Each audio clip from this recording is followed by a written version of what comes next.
All right, today we're going to talk about something you're probably going to be hearing a lot more about. It's called the age verification trap. So have you noticed this? You go to log into Instagram or some gaming site, and suddenly, bam, it's asking for your driver's license. Or a selfie. I mean, what is going on here? Why does every website suddenly need to see our ID? Okay, to really get to the bottom of this, we're going to lean on a really important article from IEEE Spectrum. It's called The Age Verification Trap, and it's by an author named Waydell D. Carvalho.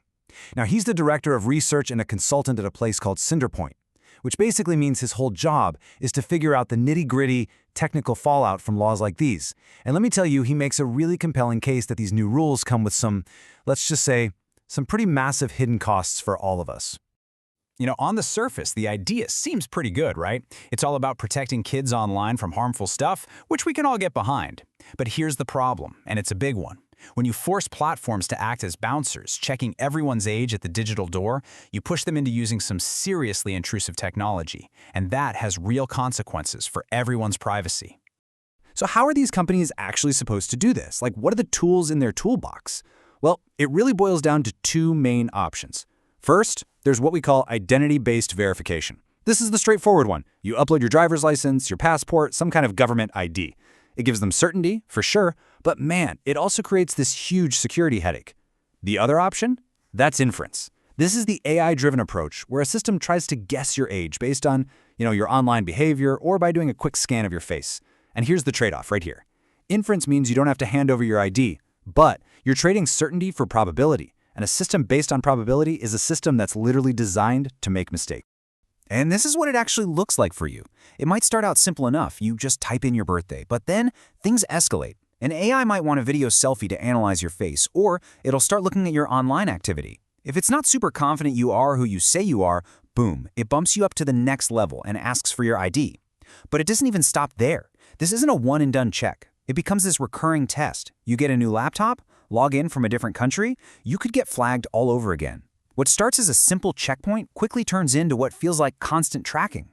And look, this isn't some future tech we're talking about. It is happening right now on the biggest platforms you use every day. Meta, Instagram, is already using video selfies and AI to estimate age. TikTok is scanning public videos to do the same. Google and YouTube are looking at what you watch to guess your age. And if they're not sure, they'll ask for an ID or a credit card. Carvalho's article even points out a super concerning example from the gaming world. Roblox has a new system, and apparently it's already being exploited by predators. Okay, so we've got this system of constant tracking in place. And that leads us to the next huge issue. According to the article, these verification systems aren't just a little bit flawed. They're pretty much built to fail. And they fail in ways that are totally predictable. Yeah, the failures basically break down into two categories. First, you've got your false positives. This is when a legit adult gets flagged as being underage and gets locked out of their own account. Super frustrating. Then you've got false negatives. This is when a clever teen just breezes right past the checks, maybe using a borrowed ID or a VPN. So the system ends up punishing innocent people, while the ones it's supposed to stop find a way around it. But here's the really crazy part. Let's say you're an adult and the system gets it wrong. It flags you. What do? You appeal, right? Well, to prove them wrong, you often have to give them even more of your personal data, like a full-on copy of your ID. And now the platform has to hang on to that sensitive info, your ID, your biometric data, just to prove to regulators that they're doing their job. So trying to fix a mistake actually makes the system an even bigger privacy nightmare. It's a total paradox. And this right here gets us to the absolute heart of the matter. What we're seeing is a head-on collision between two different sets of laws. You've got these brand new rules demanding strict age enforcement, and on the other side you have all these established data privacy laws we fought for. They're just fundamentally at odds.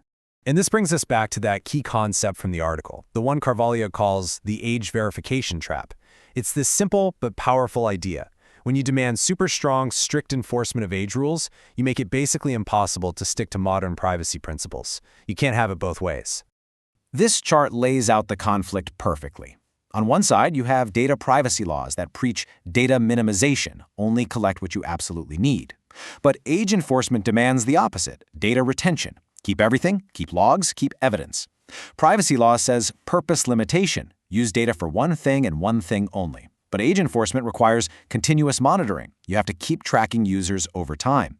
It's a direct clash. And for these big companies, the legal risk of getting age verification wrong is way scarier than the risk of collecting too much data. And this quote from Carvalho just nails it. He writes, "The age verification trap is not a glitch. It is what you get when regulators treat age enforcement as mandatory and privacy as optional." That's the key takeaway, right?